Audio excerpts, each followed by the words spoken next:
Sabarimala തന്ത്രിയെ arrest ചെയ്യാനുള്ള കാരണങ്ങൾ എന്താണ്?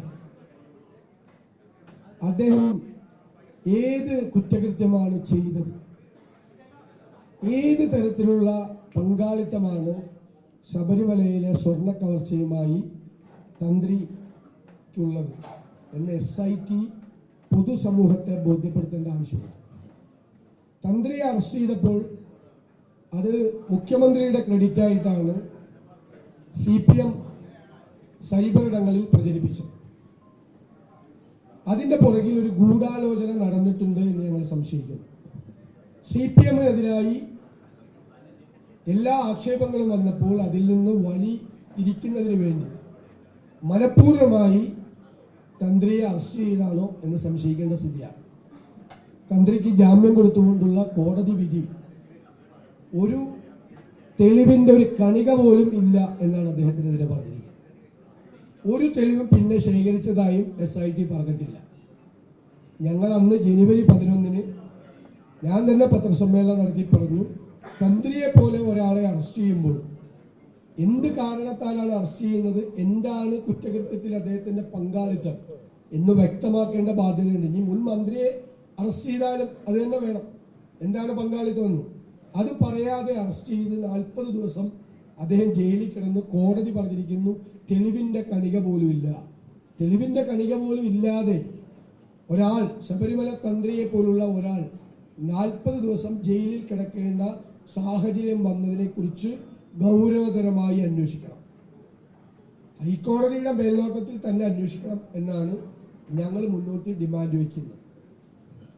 പിന്നെ സംസ്ഥാനത്തെ ആരോഗ്യ മേഖല വെന്റിലേറ്ററിലാണ് എന്ന ഞങ്ങളുടെ ആരോപണം ശരിവെക്കുന്ന തരത്തിലാണ് ഓരോ ദിവസവും നടക്കുന്ന സംഭവങ്ങൾ.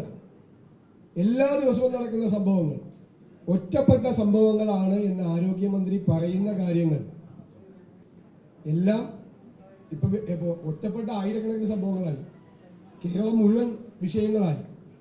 അപ്പോൾ ആരോഗ്യ രംഗത്തെ സിസ്റ്റം മുഴുവൻ തകർന്നിരിക്കുകയാണ്.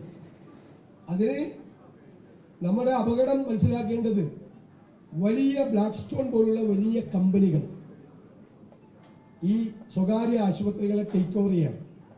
ഒരു കിടക്കയ്ക്ക് 2.5 കോടി രൂപ തീരുമാനിച്ചിട്ടാണ് അവരിത് എടുക്കുന്നത്. അതോടുകൂടി ചികിത്സാ ചെലവ് ഗണ്യമായി വർദ്ധിക്കും. സാധാരണക്കാരനും ഇടത്തരക്കാരനും ചികിത്സ തേടി സ്വകാര്യ ആശുപത്രികളിലേക്ക് പോകാൻ പറ്റാത്ത സ്ഥിതി വരും. അപ്പോൾ നമ്മുടെ പൊതു ആരോഗ്യ സംവിധാനം തകരാതെ നിർത്തേണ്ടത് ഗവൺമെന്റിന്റെ ചുമതലയാണ്. ആ പൊതു ആരോഗ്യ സംവിധാനം ഏറ്റവും ഭംഗിയാക്കി നിർത്താൻ വേണ്ടിയിട്ടാണ് ഞങ്ങൾ ആരോഗ്യ കോൺക്ലേവ് നടത്തി 300-ലധികം ഡോക്ടർമാരെ പങ്കെടുപ്പിച്ച് വലിയൊരു ഡോക്യുമെന്റ് ഞങ്ങൾ പ്രകാശനം ചെയ്തിരിക്കുന്നത്. UDF സർക്കാർ വരുമ്പോൾ ആരോഗ്യരംഗത്ത് സമഗ്രമായ മാറ്റം, പൊതു ആരോഗ്യ രംഗത്ത് സമഗ്രമായ മാറ്റം ഉണ്ടാകും. ഏത് സ്വകാര്യ മേഖലയോടും പിടിച്ചു നിൽക്കാൻ പറ്റുന്ന തരത്തിൽ സാധാരണക്കാരന് പ്രാപ്യമായ സംവിധാനങ്ങൾ ഉണ്ടാക്കും. അക്കാര്യത്തിൽ യാതൊരു സംശയമില്ല.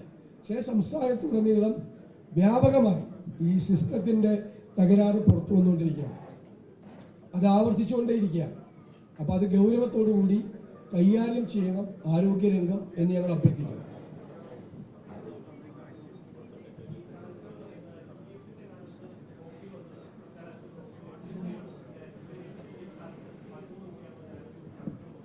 അല്ല, അത് ഞാൻ ചെയ്യട്ടെ. ഞാൻ 2001 MLA ആയിരിക്കുമ്പോൾ എൻ്റെ നിയോജക മണ്ഡലത്തിലെ താലൂക്ക് ആശുപത്രിയിൽ 300 പേരേ ഉള്ളൂ OPയിൽ വന്നിരുന്നത്. ഇപ്പൊ 1500 പേരാണ് ഒരു ദിവസം OPയിൽ വന്നത്. അതെന്തുകൊണ്ടാന്ന് വെച്ചാൽ പല കാര്യങ്ങൾ കൊണ്ട്, ഇപ്പൊ MLAയുടെ ഫണ്ട് കൊണ്ട്, മറ്റു ഫണ്ട് കൊണ്ടൊക്കെ ഇൻഫ്രാസ്ട്രക്ചർ ഡെവലപ്മെന്റ് ഉണ്ടായി. 1. 2, സാധാരണക്കാരന് സ്വകാര്യ ചികിത്സ പ്രാപ്യമല്ലാത്ത രീതിയിലേക്ക് വന്നു. അപ്പോ കഴിഞ്ഞ 10 വർഷം കൊണ്ട് എന്ത് ഡെവലപ്മെന്റാണ് ഇതിനകത്ത് ഉണ്ടായത്? പല സ്ഥലത്തും ആളില്ല, ഡോക്ടർമാരില്ല. ഉദാഹരണം പറയാം, തിരുവനന്തപുരത്തെ പുതിയ മെഡിക്കൽ കോളേജിന് വേണ്ടി കെട്ടിടം പണി പൂർത്തിയാക്കി എത്ര വർഷമായി, അവിടെ ഒന്നും ചെയ്തിട്ടില്ല. അതേ അവസരത്തിൽ 3 കിലോമീറ്റർ അപ്പുറമുള്ള തിരുവനന്തപുരം മെഡിക്കൽ കോളേജിൽ ഒരു ബെഡിൽ 3 പേര് കിടക്കണം. ഇവിടെ ഒരു കെട്ടിട നിർമ്മാണം പൂർത്തിയാക്കിയതാണ്. ആ നിർമ്മാണം പൂർത്തിയാക്കിയിട്ട് അവിടെ ഒന്നും ചെയ്യുന്നില്ല. ഇപ്പൊ കുറേ സ്ഥലത്ത് എക്യുപ്മെന്റ്സ് ഉണ്ട്, എക്സ്റേ ഉണ്ട്, ടെക്നീഷ്യൻ ഇല്ല. കാത്തലാബുണ്ട്, ആളില്ല. ഇതാണ് സ്ഥിതി പല സ്ഥലത്തും. അപ്പോൾ ഗവൺമെന്റ് ഇപ്പോൾ കാസർഗോഡ്, വയനാട് മെഡിക്കൽ കോളേജുകളിൽ സാധാരണ നമ്മൾ താലൂക്ക് ആശുപത്രിയിൽ നിന്നും ജില്ലാ ആശുപത്രിയിൽ നിന്നും റെഫറൻസ് മെഡിക്കൽ കോളേജിലേക്കാണ് അയക്കുന്നത്. ഈ 2-3 മെഡിക്കൽ കോളേജുകളിൽ ചെന്ന് കഴിഞ്ഞാൽ റിവേഴ്സ് റെഫറൻസ് ആണ്. താലൂക്ക് ആശുപത്രിയിലേക്കും ജില്ലാ ആശുപത്രിയിലേക്കും പേഷ്യന്റിനെ അയക്കുകയാണ്. ആ സ്ഥിതിയിലേക്ക് പോവാണ്. 10 കൊല്ലം മുമ്പ് ഉണ്ടാക്കിയ മെഡിക്കൽ കോളേജുകളാണ്. 10 കൊല്ലം കൊണ്ട് ഒരു മാറ്റം ഉണ്ടായിട്ടില്ലേ? എല്ലാ മെഡിക്കൽ കോളേജുകളുടെയും പരിതാപകരമായ സ്ഥിതിയാണ്. പല മെഡിക്കൽ കോളേജുകളിലെയും കുട്ടികൾ പോയി താലൂക്ക് ആശുപത്രിയിലാണ് പ്രാക്ടീസ് ചെയ്യുന്നത്, പഠിക്കുന്നത്. ആ സ്ഥിതിയിലേക്ക് എത്തിച്ചു. ഇവർ ഒരു മാറ്റവും ഉണ്ടാക്കിയില്ല എന്നതാണ്, ശ്രദ്ധിച്ചില്ല ഈ മേഖലയെ. വാചകോടി മാത്രമായിരുന്നു. അതാണ് സംഭവം.